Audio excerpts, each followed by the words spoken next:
Welcome to the Explainer. So let's talk about our phones. We're all wondering, are they actually stopping us from reading books? And is the fix really as simple as just logging off for a while? Well, let's get into it. It's a thought we've all had, right? This fantasy where if we could just ditch our devices, we'd magically unlock this better version of ourselves. Someone who's more present, more creative, and for sure, someone who reads a lot more books. So, one writer decided to actually put this whole idea to the test. He had a book deadline breathing down his neck, so he deleted all his social media apps. He was hoping the detox would help him focus, yeah, but also that he'd finally tackle those really difficult, serious novels sitting on his shelf. But as you can see, what he expected and what actually happened, well, they were two totally different things. Now, he did manage to finish his book draft on time, so hey, that's a win. But that dream of becoming a super voracious reader of challenging literature, nope, that never happened. Instead of feeling inspired, he really just felt kinda disconnected. And his personal experiment, it really taps into this much bigger anxiety a lot of us are feeling. We're all a little worried about what all this screen time is doing to our brains and our ability to just sit down and read.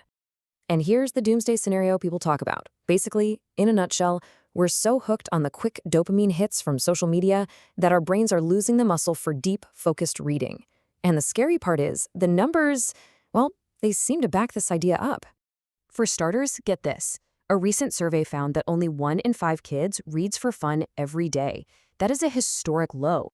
And it's not just kids. For the very first time, the number of American adults who've read at least one book in the last year has actually dropped below 50%. And just look at this chart. This isn't some slow decline. U.S. adult readership fell by about 10% in just one decade. The trend seems pretty obvious, right? It makes the internet look like the clear villain here. Or is it? Well, maybe not. It turns out the link between our online lives and our reading habits might be a little more complex than just a simple story of decline. So let's try to reframe this question. What if the internet isn't just a distraction machine? What if it's actually training us to be more picky, more efficient readers? Okay, to dig into this idea, let's invent a character. We'll call him Dave. Dave is a huge American military history buff. A pretty specific interest, right? In the old days, finding just the right books for him would have been a real challenge. But today, of course, he's got the internet. So instead of just wandering around a bookstore hoping to get lucky, Dave can hop onto a history subreddit. He can find people who share his exact tastes and get these super specific, tailored recommendations. And the result? Yeah, he reads fewer books overall, but pretty much every book he does read is a perfect 10 for him. He's become a highly efficient reader. And look, this isn't just some made-up story about Dave. The writer Celine Wen makes this exact point. She says the internet can be this incredible tool for discovery, connecting us with these foundational books and ideas we would just never stumble upon in our day-to-day lives. But this all leads to a really important question. Is there a downside to this perfectly optimized reading life? What's the hidden cost when you only read things you already know you're going to love?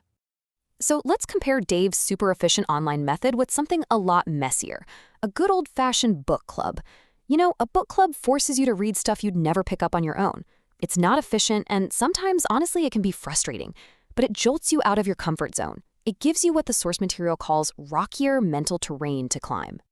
And that is the real risk of all this optimization. We can get trapped inside a filter bubble. That's the term for the state of, well, intellectual isolation, where we only ever see things that confirm what we already think and what we already like. Our world actually gets smaller, not bigger. So here's the crucial takeaway. Real intellectual growth doesn't always come from a smooth, perfectly tailored experience. Sometimes it comes from the struggle, from the boredom, from the impatience you feel with a difficult book that pushes your thinking in totally new ways. And this cultural shift we're seeing, this move towards optimization, it has a huge consequence, not just for how we read, but for the very future of how we write. I mean, think about so much of the writing you see online today. Newsletters, opinion columns, a lot of it feels like a commentary on a stream of stuff that's already out there. The job is basically to collect what everyone else is saying and then synthesize it. In one word, it's aggregation. And here's the catch. Aggregation, that's precisely what large language models like ChatGPT are designed to do. They can't go out and find new facts in the world, but they can inhale everything that's ever been written on a topic and serve up a perfectly neat summary.